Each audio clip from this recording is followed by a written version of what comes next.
بسم الله الرحمن الرحيم حميم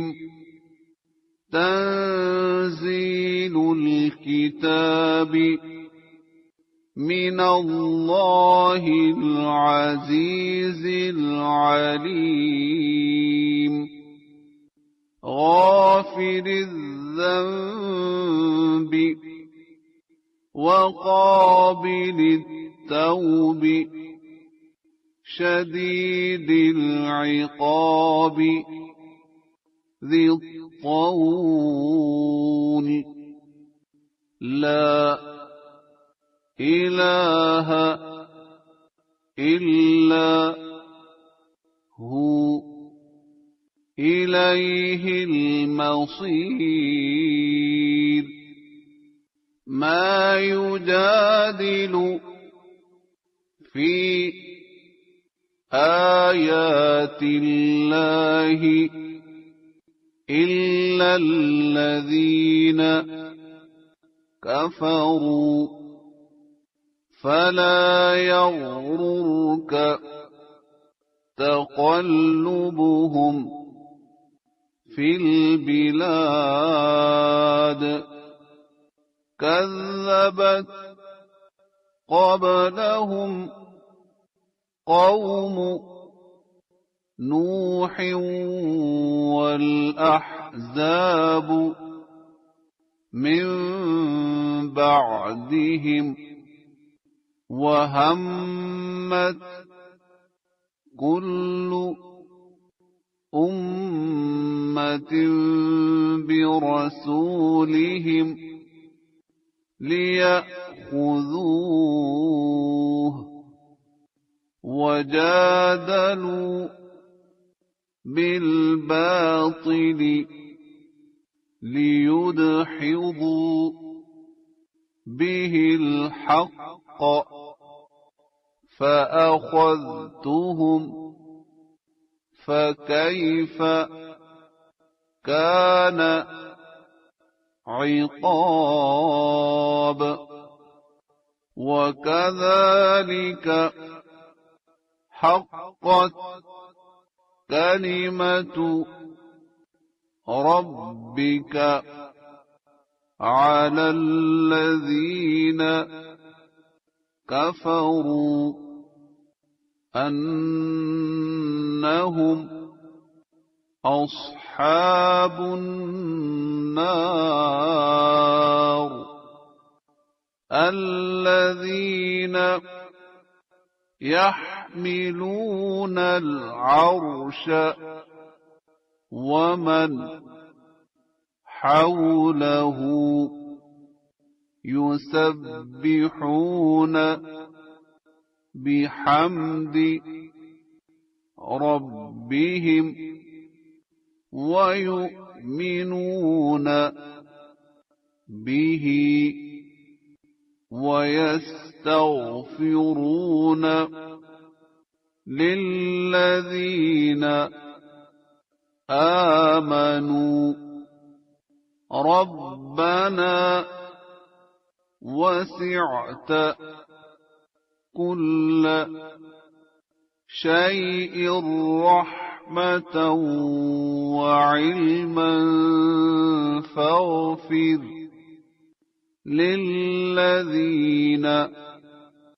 تابوا واتبعوا سبيلك وقهم عذاب الجحيم ربنا وأدخلهم جنات عدن التي وعدتهم ومن صلح من آبائهم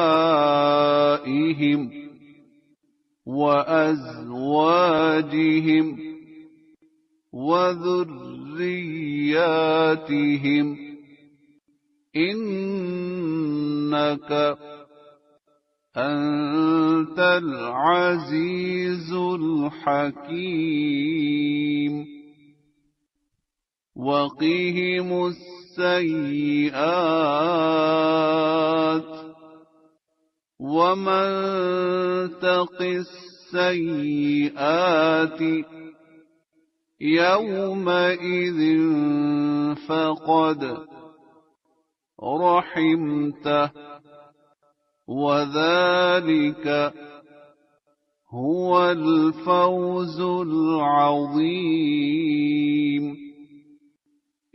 إن الذين كفروا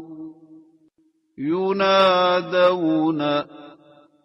لمقت الله أكبر من مقتكم أنفسكم إذ تدعون إلى الإيمان فتكفرون قالوا ربنا أمتنا اثنتين وأحييتنا اثنتين فاعترفنا بذنوبنا فهل إلى خروج من سبيل ذلكم بأنه إذا دعي الله وحده كفرتم وإن يشرك به تؤمنوا فالحكم لله العلي الكبير هو الذي يريكم آياته وينزل لكم من السماء رزقا وما يتذكر إلا من ينيب فادعوا الله مخلصين له الدين ولو كره الكافرون رفيع الدرجات ذو العرش يلقي الروح من أمره على من يشاء من عباده لينذر يوم التلاق يوم هم بارزون لا يخفى على الله منهم شيء لمن الملك اليوم لله الواحد القهار اليوم تجزى كل نفس بما كسبت لا ظلم اليوم إن الله سريع الحساب وأنذرهم يوم الآزفة إذ القلوب لدى الحناجر كاظمين ما للظالمين من حميم ولا شفيع يطاع يعلم خائنة الأعين وما تخفي الصدور والله يقضي بالحق والذين يدعون من دونه لا يقضون بشيء إن الله هو السميع البصير أولم يسيروا في الأرض فينظروا كيف كان عاقبة الذين كانوا من قبلهم كانوا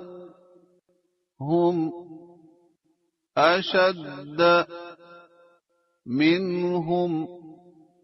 قوة وآثارا في الأرض فأخذهم الله بذنوبهم وما كان لهم من الله من واق ذلك بأنهم كانت تأتيهم رسلهم بالبينات فكفروا فأخذهم الله إنه قوي شديد العقاب ولقد أرسلنا موسى بآياتنا وسلطان مبين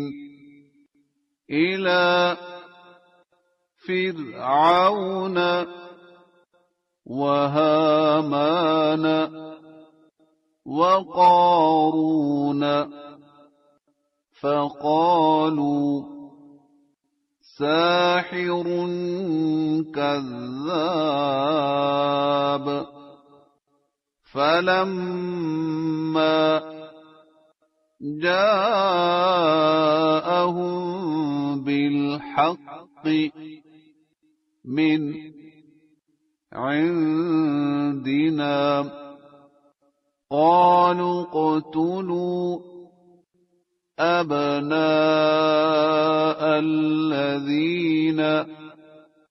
آمنوا معه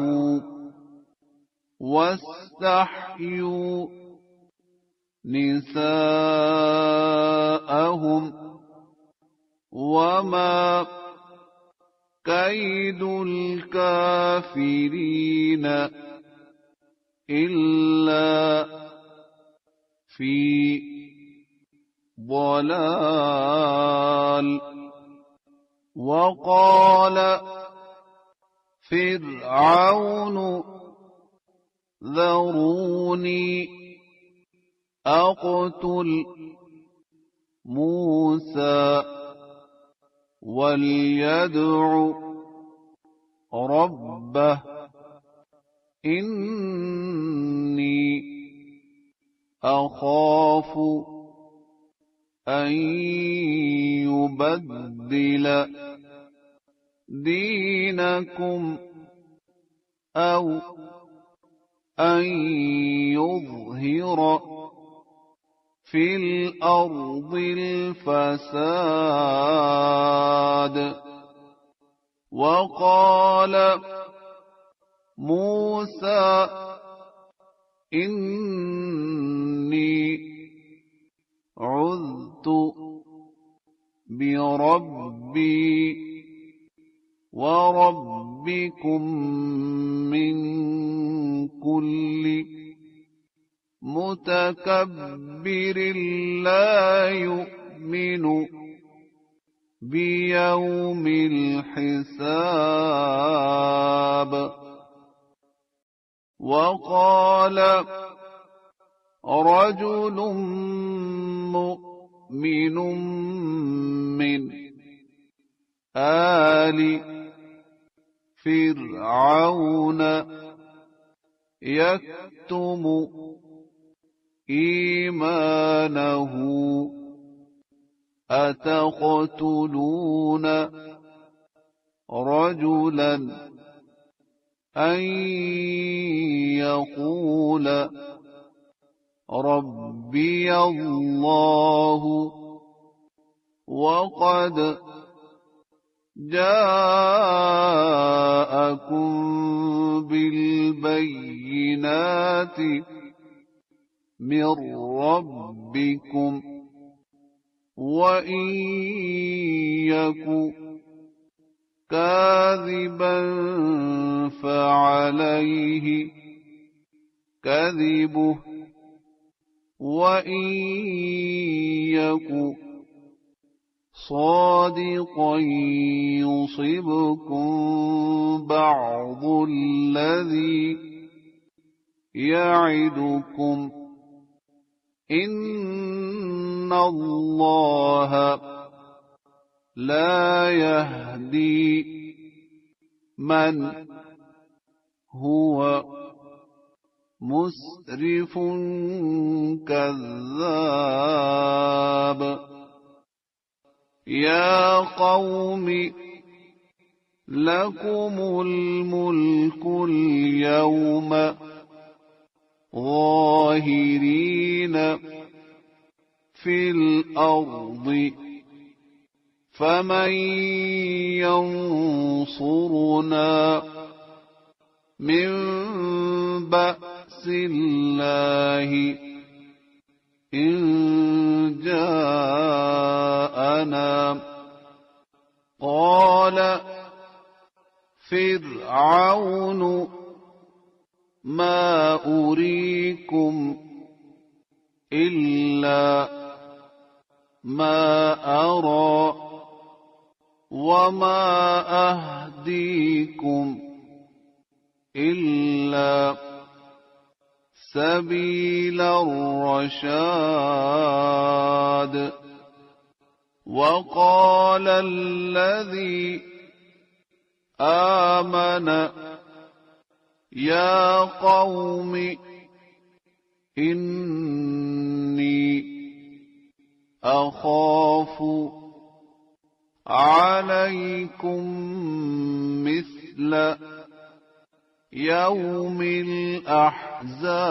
الأحزاب مثل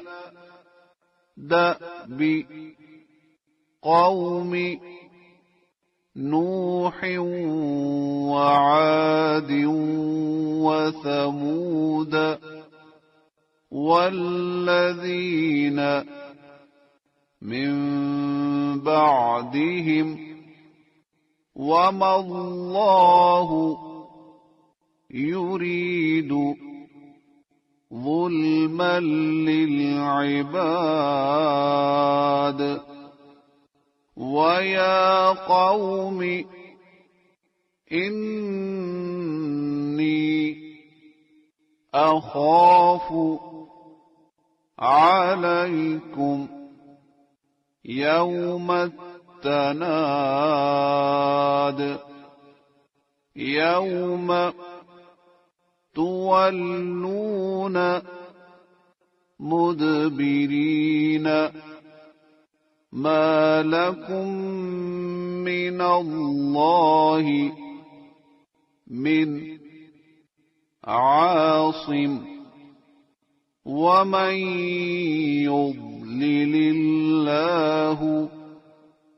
فما له من هاد ولقد جاءكم يوسف من قبل بالبينات فما زلتم في شك مما جاءكم به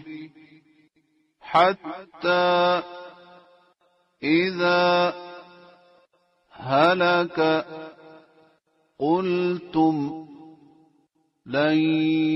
يبعث الله من بعده رسولا كذلك يضل الله من هو مسرف مرتاب الذين يجادلون في آيات الله بغير سلطان أتاهم كبر مقتا عند الله وعند الذين آمنوا كذلك يطبع الله على كل قلب متكبر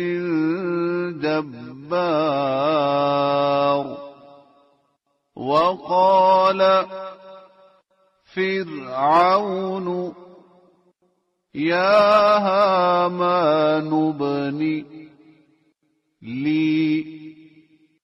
صرحا لعلي أبلغ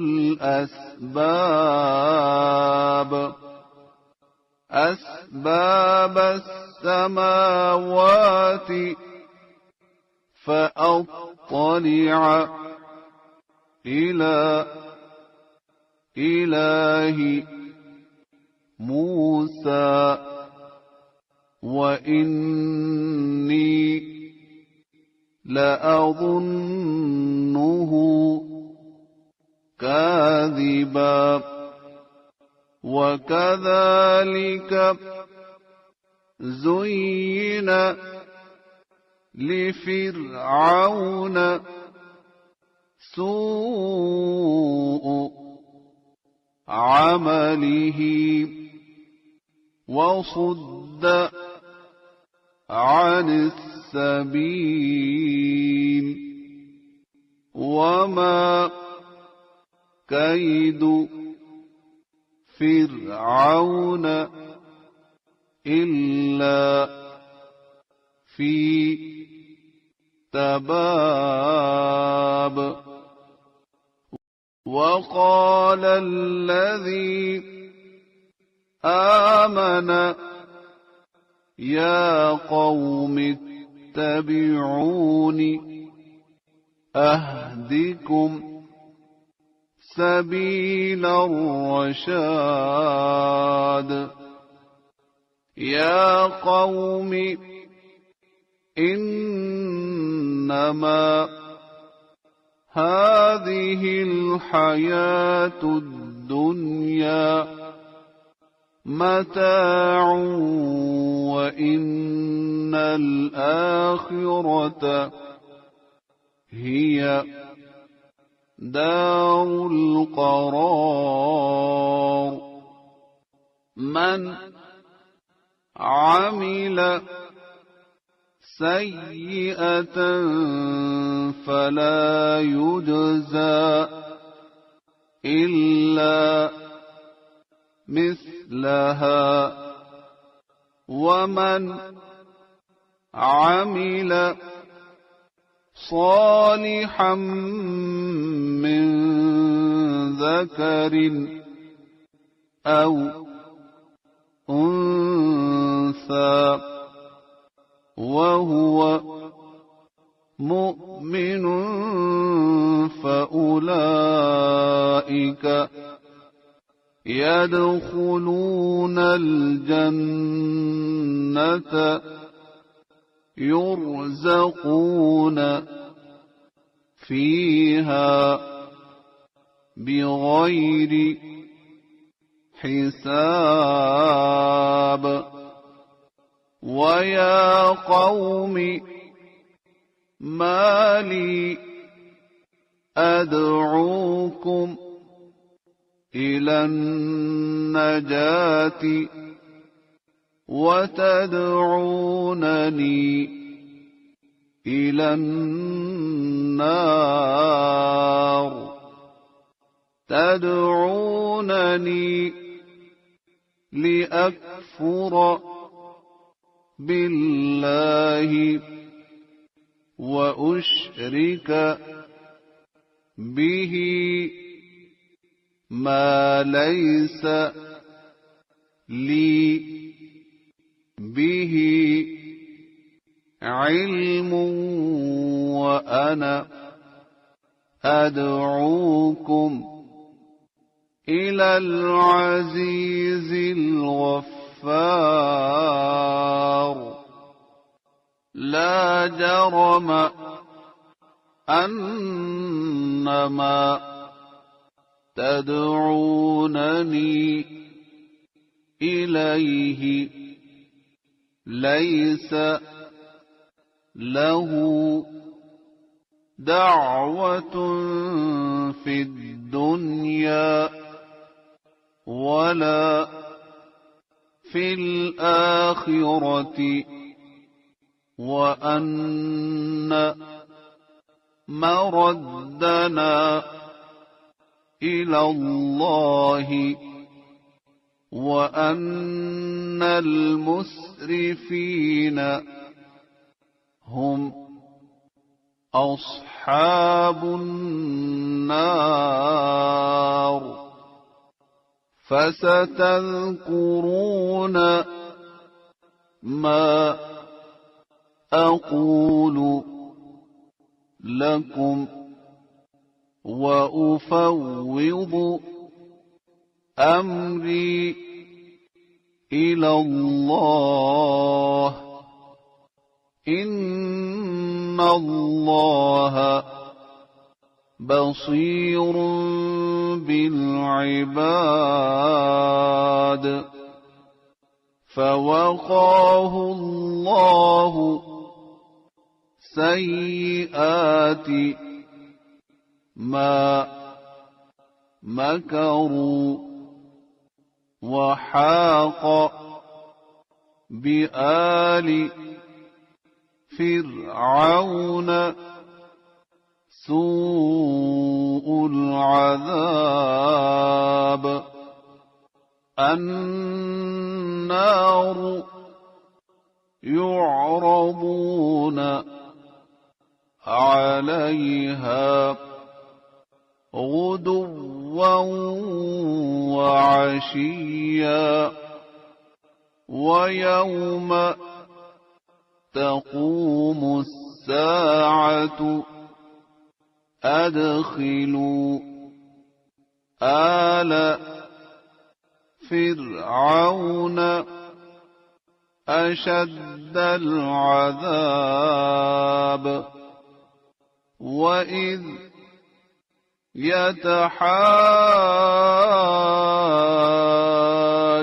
يتحاجون في النار فيقول الضعفاء للذين استكبروا إنا كنا لكم تبعا فهل أنتم مغنون عنا نصيبا من النار قال الذين استكبروا إنا كل فيها إن الله قد حكم بين العباد وقال الذين في النار لخزنة جهنم ادعوا ربكم يخفف عنا يوما من العذاب قالوا أولم تك تأتيكم رسلكم بالبينات قالوا بلى قالوا فادعوا وما دعاء الكافرين إلا في ضلال إنا لننصر رسلنا والذين آمنوا في الحياة الدنيا ويوم يقوم الأشهاد يوم لا ينفع الظالمين معذرتهم ولهم اللعنة ولهم سوء الدار ولقد آتينا موسى الهدى وأورثنا بني إسرائيل الكتاب هدى وذكرى لأولي الألباب فاصبر إن وعد الله حق واستغفر لذنبك وسبح بحمد ربك بالعشي والإبكار إن الذين يجادلون في آيات الله بغير سلطان أتاهم إن في صدورهم إلا كبر ما هم ببالغيه فاستعذ بالله إنه هو السميع البصير لخلق السماوات والأرض أكبر من خلق الناس ولكن أكثر الناس لا يعلمون وما يستوي الأعمى والبصير والذين آمنوا وعملوا الصالحات ولا المسيء قليلا ما تتذكرون إن الساعة لآتية لا ريب فيها ولكن أكثر الناس لا يؤمنون وقال ربكم ادعوني أستجب لكم إن الذين يستكبرون عن عبادتي سيدخلون جهنم داخرين الله الذي جعل لكم الليل لتسكنوا فيه والنهار مبصرا إن الله لذو فضل على الناس ولكن أكثر الناس لا يشكرون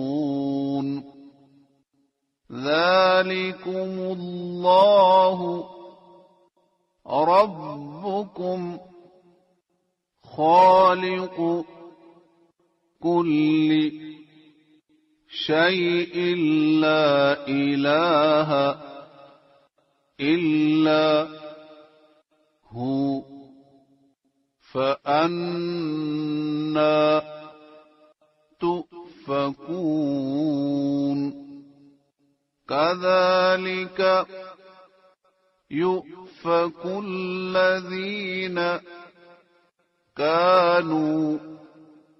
بآيات الله يجحدون الله الذي جعل لكم الأرض قرارا والسماء بناء وصوركم فأحسن صوركم ورزقكم من الطيبات ذلكم الله ربكم فتبارك الله رب العالمين هو الحي لا إله إلا هو فادعوه مخلصين له الدين الحمد لله رب العالمين قل إني نهيت أن أعبد الذين تدعون من دون الله لما جاءني البينات من ربي وأمرت أن أسلم لرب العالمين هو الذي خلقكم من تراب ثم من نطفة ثم من علقة ثم يخرجكم طفلا ثم لتبلغوا أشدكم ثم لتكونوا شيوخا ومنكم من يتوفى من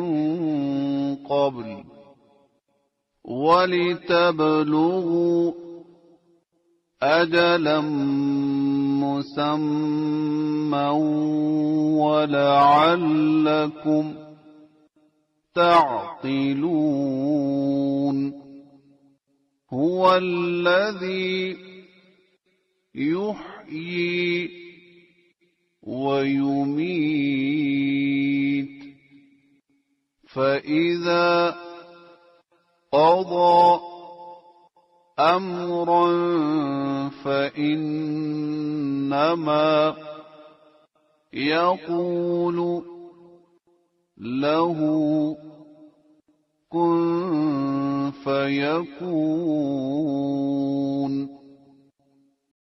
ألم تر إلى الذين يجادلون في آيات الله أنى يصرفون الذين كذبوا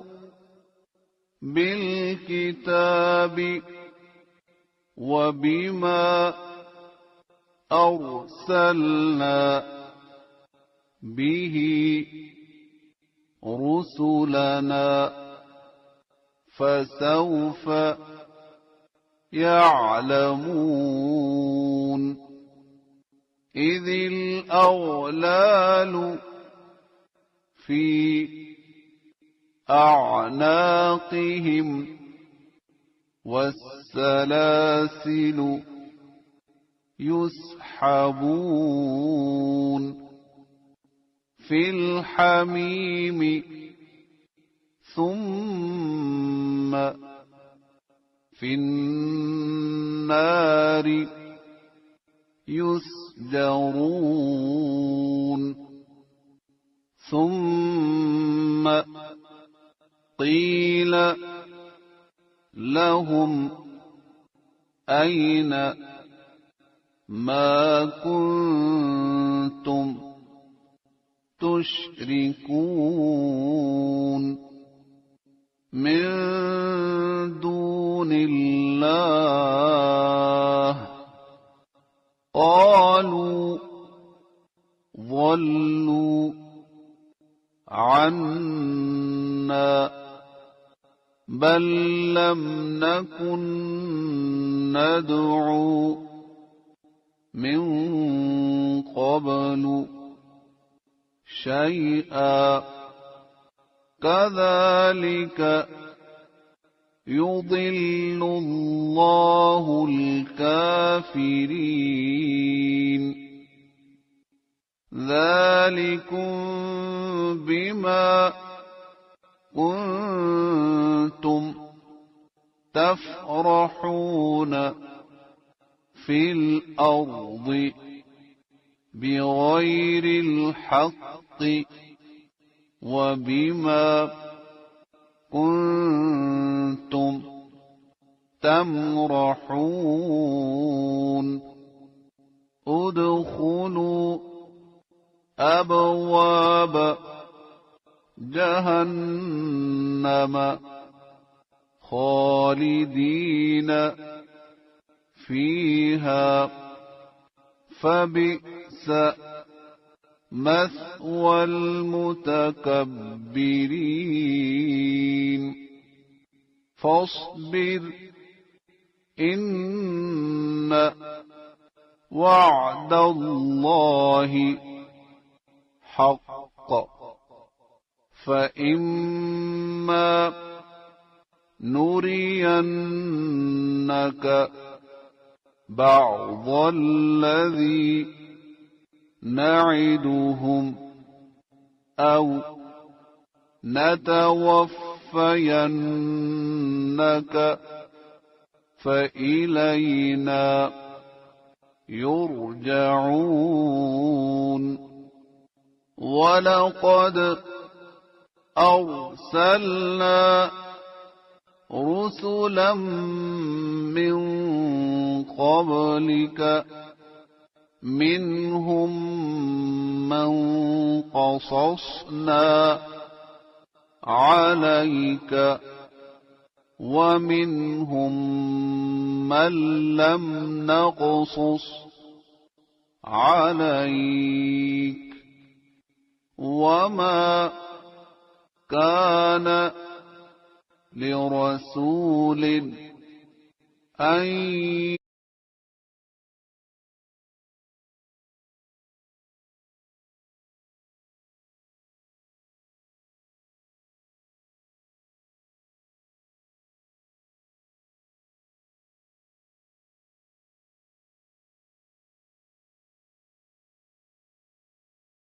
ولقد أرسلنا رسلا من قبلك منهم من قصصنا قصصنا عليك ومنهم من لم نقصص عليك وما كان لرسول أن يأتي بآية إلا بإذن الله فإذا جاء أمر الله قضي بالحق وخسر هنالك المبطلون الله الذي جعل لكم الأنعام لتركبوا منها ومنها تأكلون ولكم فيها منافع ولتبلغوا عليها حاجة في صدوركم وعليها وعلى الفلك تحملون ويريكم آياته فأي آيات الله تنكرون أفلم يسيروا في الأرض فينظروا كيف كان عاقبة الذين من قبلهم كانوا أكثر منهم وأشد قوة وآثارا في الأرض فما أغنى عنهم ما كانوا يكسبون فلما جاءتهم رسلهم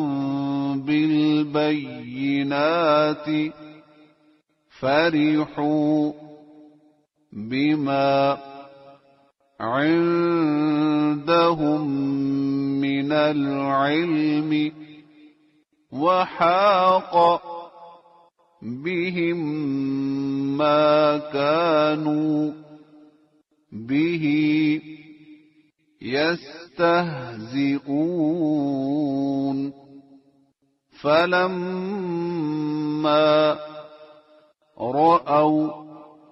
بأسنا قالوا آمنا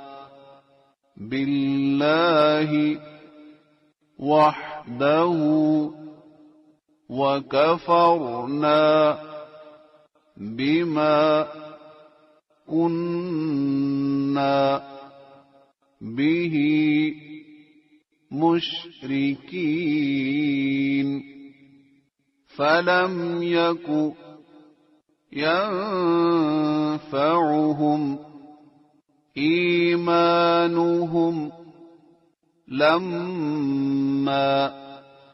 رأوا بأسنا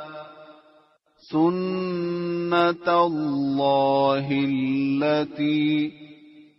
قد خلت في عباده